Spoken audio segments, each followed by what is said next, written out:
একবার মুসা আলাহিসাল্লাম আল্লাহর কাছে আবদার করলেন, হে আল্লাহ, আমি আমার কওমের সবচাইতে বড় গুনাহগার বান্দাকে দেখতে চাই। পরের দিন সকালে মুসা আলাহিসাল্লামকে এক ব্যক্তিকে দেখানো হলো যে তার বাচ্চাকে নিয়ে জঙ্গলের দিকে যাচ্ছিল।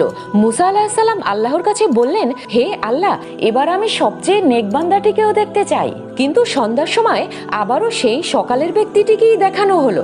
মুসা আলাহিসাল্লাম আল্লাহকে প্রশ্ন করলেন, এটা কি হলো? তখন আল্লাহ তাআলা বললেন, ওই ব্যক্তির ছেলে তাকে প্রশ্ন করেছে, বাবা, জঙ্গলের চেয়ে বড় কি?